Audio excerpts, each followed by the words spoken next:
Olá pessoal, tudo bem? Essa é a nossa terceira aula de equidiocultura que vai tratar de um tema importantíssimo para equinos, que é o exterior e as regiões zootécnicas dos equídeos.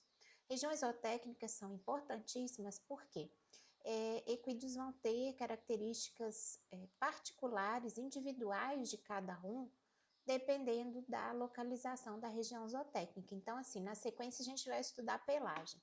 Como é que eu vou dizer para vocês que o animal apresenta luzeiro sem saber, né, onde essa marca particular das pelagens está localizada, que é na fronte do animal, que é uma região zootécnica. Então, região zootécnica, gente, não tem jeito. O zootecnista tem que saber o que está acontecendo ali naquela região zootécnica. Então, principal objetivo nosso aqui é reconhecer as regiões corporais do cavalo, identificar aspectos desejáveis e indesejáveis na produção de equídeos de uma maneira geral e reconhecer as conformações corporais principais relacionadas à utilidade dos animais, animais para tração, animais para esporte, animais para lazer. E interpretar e aplicar a terminologia técnica, zootécnica principalmente, né? Então, a exognose é esse estudo, né, do exterior dos animais domésticos e envolve o estudo da pele e das pelagens e das regiões do corpo. Nós vamos começar pelas regiões do corpo para depois falar sobre pelagens na aula seguinte. E é importante ferramenta de seleção nos equinos, como a gente vai ver daqui para frente. A maioria dessas regiões zootécnicas são baseadas em regiões ósseas, né? Regiões anatômicas ósseas. E isso é altamente herdável. Então, assim, se eu tenho dois animais com a garupa derreada, garupa caída, vamos dizer assim, né? Que a gente vai aprender mais à frente, esses dois animais vão ter filhos com as garupas muito derreadas, que pode ser desclassificante. Então, se eu tenho um animal com a garupa mais inclinada, derreada, eu vou colocar, né, um garanhão, por exemplo, com a garupa um pouco mais horizontalizada. Para quê? Para que os filhos saiam intermediários entre a mãe, por exemplo, que tem a garupa muito derreada, e o pai que tem a garupa um pouco mais alta. Isso é importante, né, na seleção e nos acasalamentos dos equinos. E mais ainda, né, a nomenclatura desses ossos principais do cavalo é fundamental para o estudo do exterior e compreendermos, né, que há necessidade de estudar as direções ideais da cabeça, do pescoço, do tronco e dos membros. Por quê?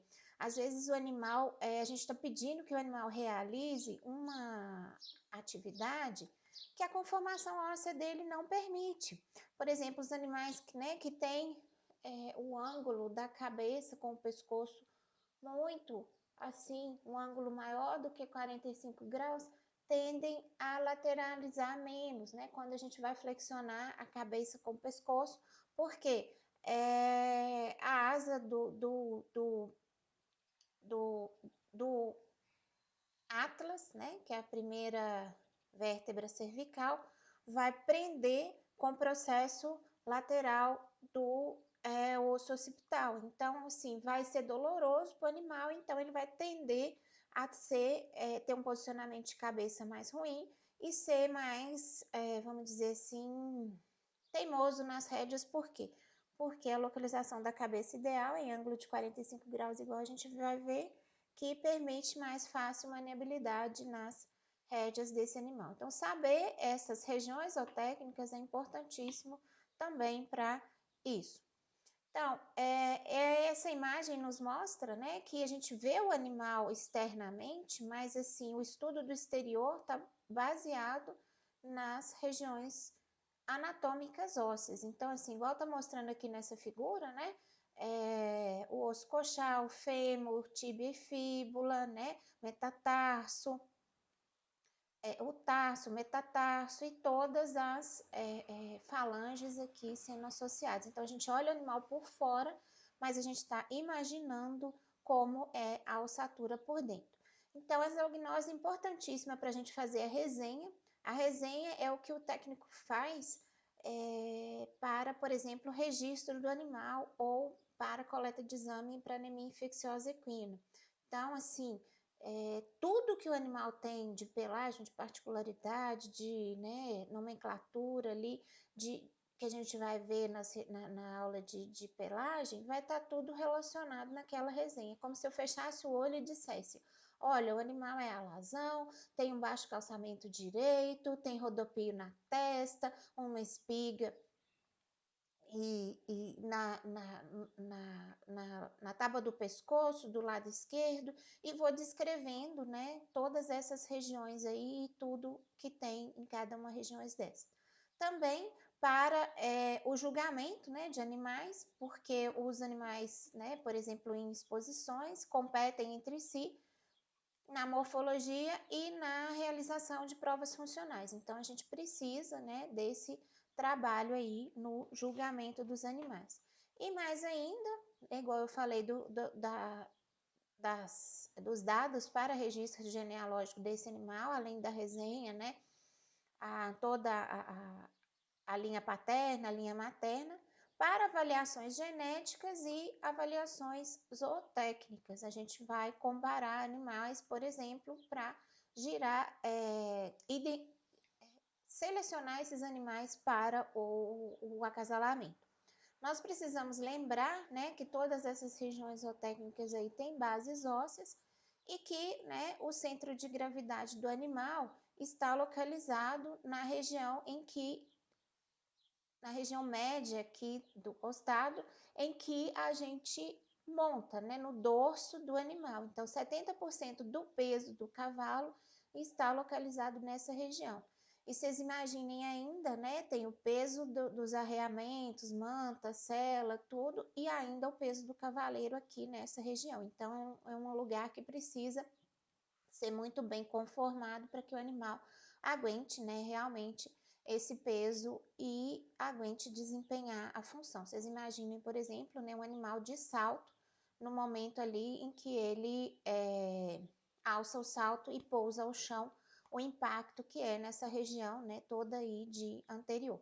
Então, a primeira divisão que a gente faz, pessoal, cabeça do animal, pescoço, né, todos os ossos cervicais aqui, tronco do animal, né, a parte que vai aqui, que a gente vai aprender desde a cernelha até lá a inserção da cauda, e os membros, né, respectivamente membros anteriores e membros posteriores.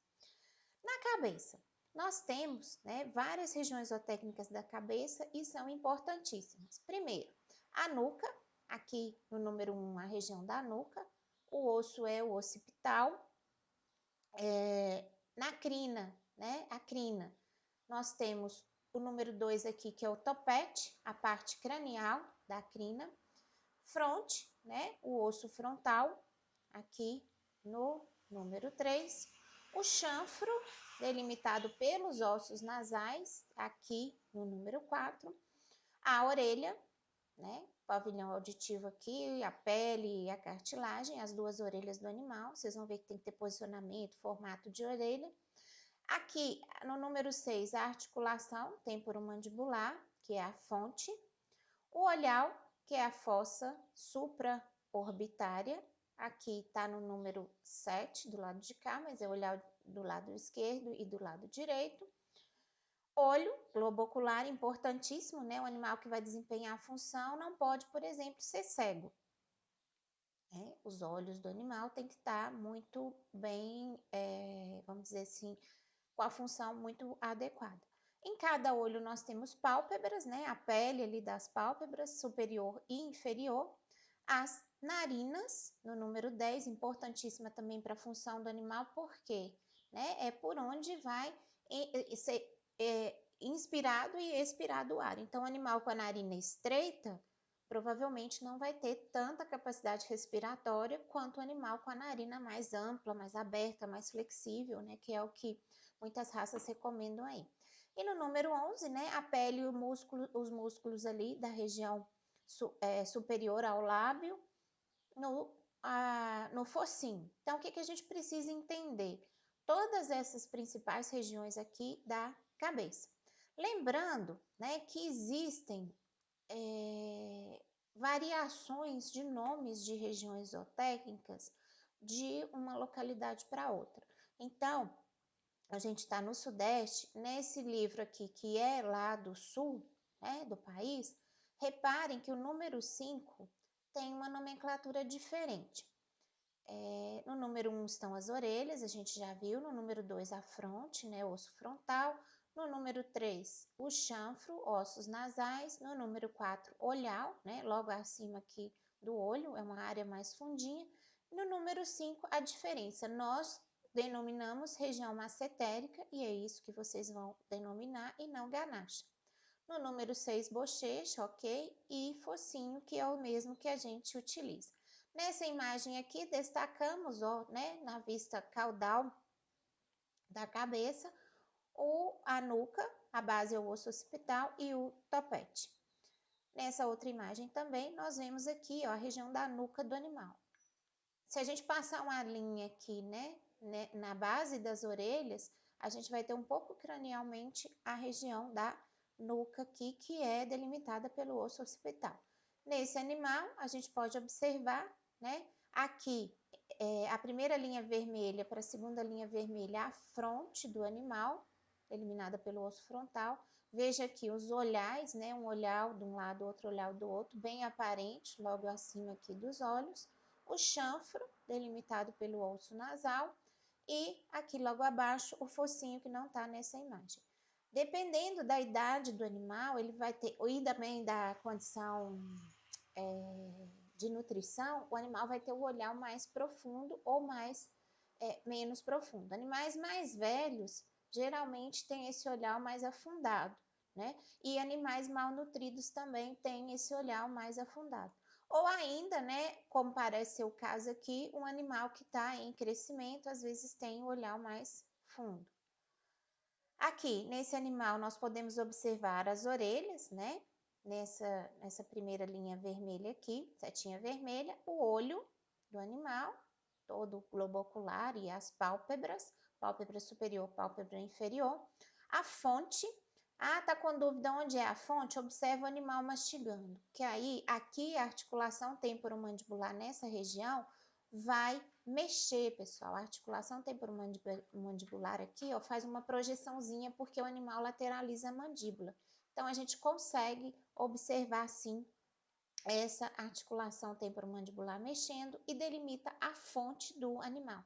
Ah, professora, mas para que tanto nome? Porque nem sempre as pessoas são obrigadas a saber o nome anatômico. Então, a gente fala o nome zootécnico. E não tem jeito, o zootecnista tem que saber nome zootécnico. Enfim, depois vem aqui nessa outra imagem a narina do animal, toda essa pele, e a parte cranial aqui logo acima dos lábios é o focinho desse animal. Aqui mais uma imagem mais de perto, né, do olho do animal, e vejam pálpebra superior, pálpebra inferior. Aqui também tem os cílios, né, que a gente precisa saber onde é que eles estão. Aqui, reparem o arco da mandíbula e onde projeta, né, aqui a articulação temporomandibular, o animal, delimitando aí a fronte desse animal. Aqui, entre as narinas, toda essa região de pele aqui, ó, né, e músculos locais, que são bem móveis, é o focinho do cavalo. Mais regiões zootécnicas, né, relacionadas aí com a cabeça. No 12, nós temos a garganta, cuja delimitação anatômica é a laringe. Logo acima, né, cranialmente, nós temos o 13, que é a parótida. No 14, ó, bem proeminente no animal, né, em muitas raças mais proeminente do que as outras, a região massetérica, que a base anatômica é o músculo masseter. Na bochecha, no número 15, a região anatômica é o músculo bucinador. O 16 é o ramo ventral da mandíbula, que são as ganachas, né, uma de um lado, outra do outro. O 17, onde passa, né, a barbela do freio. Nós temos a barba.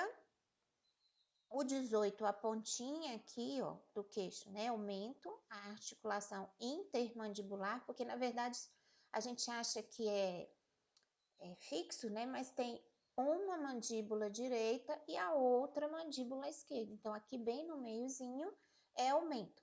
Só para a gente lembrar, já viram aquelas pessoas que têm um furinho aqui no queixo? É exatamente aquele lugar que é o mento, né? Onde localiza-se a articulação intermandibular e a pele recobrindo o local.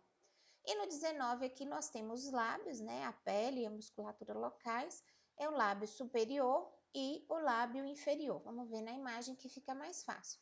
A garganta aqui, ó, a garganta nos animais é muito importante, né? Tem que ser ampla para permitir maior ventilação.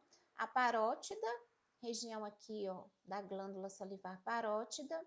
Nós temos ganacha, né? O ramo ventral aqui da mandíbula. A boca com, né, lábios superiores e lábios inferiores. E aqui, essa dobrinha entre o lábio superior e o lábio inferior chama-se comissura labial. Uma imagem mais de perto, né? Estão vendo uma cordinha aqui, a parte cranial, então está localizada para a direita. E aqui seria o pescoço do animal, aqui cabeça, aqui pescoço, e a parte de baixo aqui da laringe, a garganta. Numa foto de vista ventral da cabeça, nós temos aí, ó, as duas ganachas, a ganacha do lado esquerdo e a ganacha do lado direito aqui do animal. Se a gente for na sequência aqui, nós temos lábios, né, com todos esses pelinhos tácteis, tá? Se não for estritamente necessário, eu não recomendo retirar esses pelos táteis, porque esses pelos são a parte de sensibilidade tátil do animal. Então, assim, ajudam o animal a perceber perigos, né, quando ele está pastando e tudo, além do cheiro, né, do olfato dos equinos que é muito aguçado. Então, assim, só se for estritamente necessário, né, por exemplo, provas de conformação, esse tipo de coisa, o pessoal usa fazer a tricotomia desse local, que só seria, né, no estritamente necessário. Então, nós temos lábio superior, lábio inferior, a boca e aqui a comissura labial. Muitas vezes a gente vê machucados aqui, né, quando a pessoa não trabalha bem com as embocaduras. Nesses outros animais aqui, a gente consegue ver, né, região massetérica, delimitada pelo músculo masseter, a barba, onde passa a barbela do freio, o mento, que é a pontinha aqui do queixo do animal, entre as duas mandíbulas, articulação intermandibular, e a bochecha delimitada pelo músculo bucinador. Novamente aqui, né, o animal tá aqui pescoço, aqui cabeça, vejam o olho, narina, para a gente ir gravando as regiões. Nós temos aqui região massetérica, o músculo masseter, e aqui a região da bochecha. Geralmente, né, quando o animal está mastigando, a gente percebe movimentação aqui nessa região da bochecha também, só para ficar fácil. Aqui mais uma imagem da barba, né, onde o animal passa a barbela do freio, mento, essa pontinha aqui, ó, né, o lábio está delimitado até aproximadamente aqui. Então, nós temos lábio inferior e lábio superior e comissura labial. Ops, pulei muito. Opa, pulei, peraí, gente, desculpa. Estávamos aqui, né? E agora vamos para essa imagem aqui. Uma vista ventral, um desenho esquemático. Nós temos o mento, a articulação intermandibular, ou mandíbula do lado esquerdo, mandíbula do lado direito do animal. Lembrando que o animal, né, tá com a cabeça, a gente está vendo a vista ventral da cabeça. Nós temos mento, barba, região onde passa a barbela do freio, ganachas, borda ventral das mandíbulas.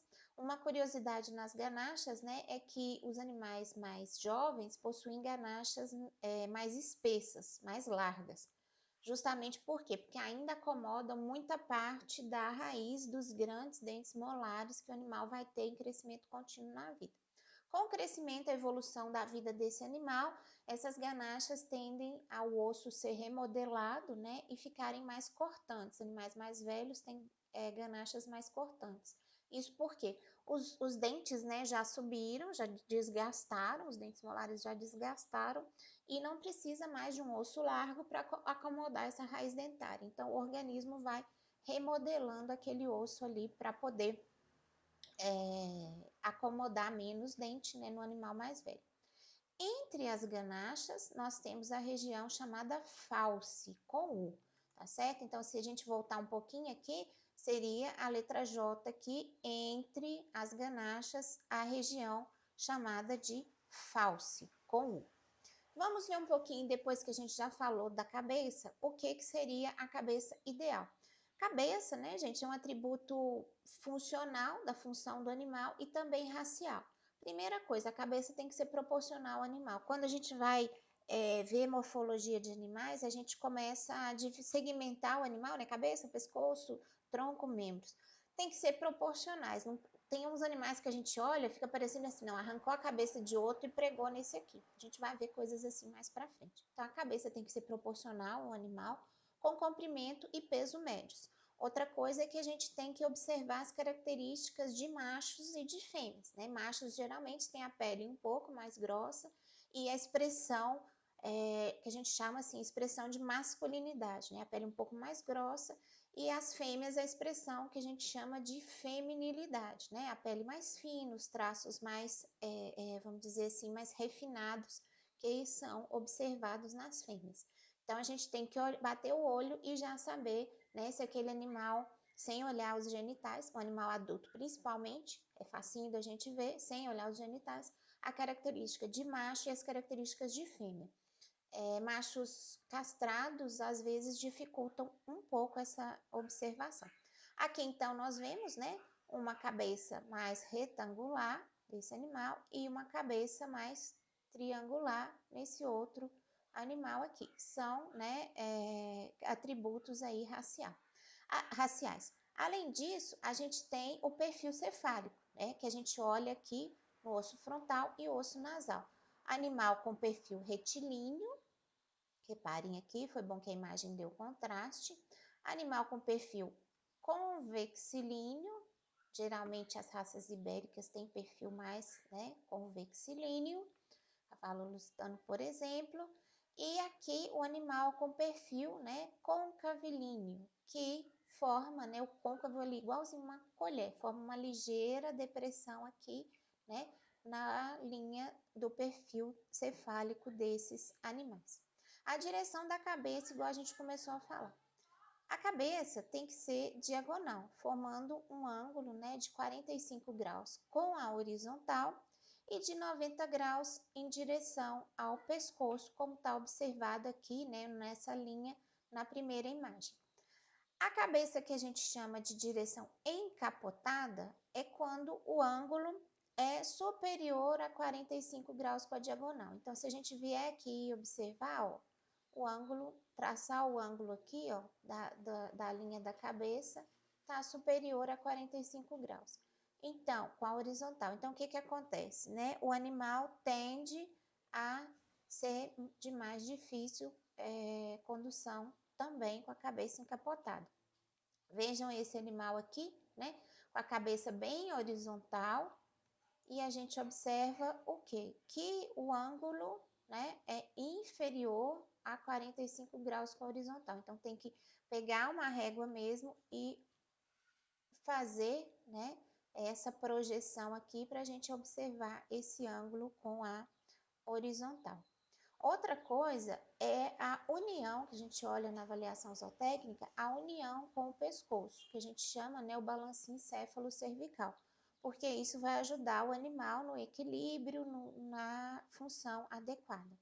Nós temos cabeças, né, com a união normal aqui da cabeça com o pescoço, que ela tem que ser,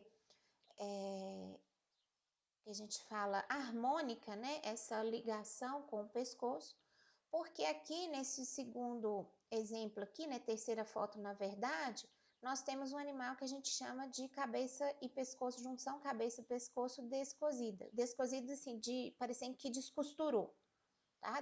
Coser é costurar, então descosida de parecendo que descosturou. Parece que a gente arrancou a cabeça de outro animal e pregou aqui nesse animal. Ou ainda a gente tem o quê? A cabeça embutida. Não há uma transição harmônica aqui e o pescoço já começa muito forte aqui, ó.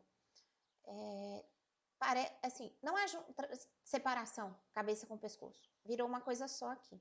Diferentemente desse animal aqui que a gente classificou como normal, em que há uma junção harmônica da cabeça com o pescoço. Nesse aqui, parece que o animal, assim, levou uma topada e virou uma sanfoninha, a junção ali da cabeça com o pescoço. Cabeça, então, descosida e cabeça embutida na junção com o pescoço. Defeitos desclassificantes com sede na cabeça, a íris albinoide. Reparem aqui que esses animais têm, esse tem parte da íris com pigmentação azul, e esse outro aqui, a íris, né, que a gente, essa parte colorida do nosso olho, né, que a gente fala a menina dos olhos ali, a parte colorida do nosso olho, é toda azulada. A maioria das raças não admitem esse tipo de íris albinoide. Algumas raças, como a quarto de milha, admite em animais da pelagem pseudo-albino, que nós vamos falar na aula de pelagens. Então, tem que olhar muito os regulamentos das raças com relação, né, à pelagem e defeitos desclassificantes. Nesse caso aqui, vocês reparem, né, que o lábio inferior do animal não fecha, não coapta com o lábio superior. E é apenas o lábio, tá, gente? A gente vai falar de outro defeito para frente, que aí não é só o lábio. Então, assim, é um animal que a gente chama de belfo, né?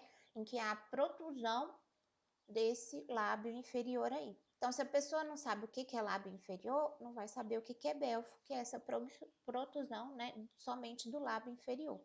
Aqui, nós temos defeitos desclassificantes de prognatismo. Reparem que a arcada superior está num nível e a arcada inferior, desculpem, a arcada inferior, bem posteriormente. Isso promove, né, desgastes ósseos irregulares, desgastes dentários irregulares, problemas ósseos e vários outros. Nesse outro animal aqui da direita, né, reparem que o lábio superior termina e a mandíbula não fecha com o lábio inferior. Coincidentemente, o animal tem um web em branco aqui, né, o lábio inferior dele um pouco esbranquiçado, e pode confundir, mas na verdade termina exatamente aqui. Reparem essa região do animal. Outros defeitos, né, desclassificantes da cabeça, esse aspecto aqui das orelhas, né, que a gente chama orelhas cabanas. Tem gente que fala que é 9 e 15, igual o ponteiro do relógio, né, um está em 9, o outro está em 15, e são orelhas que não têm, né, a inserção que mostra aquela orelha, né, bem posicionada aqui na cabeça. Então, orelhas cabanas. Existem, né, vários graus de cabana. Esse aqui é um animal que a gente brinca e que fala que ele é justamente 9 e 15. Aqui a gente termina as regiões da cabeça. Dessa vez eu vou fazer diferente e vou tentar dividir a aula para não ficar tão cansativo para vocês. Eu espero que vocês estejam gostando, que vocês estejam aí, estejam com a gente, e lembrem-se, dúvidas podem me chamar nos meus contatos. Até a próxima. Tchau, tchau.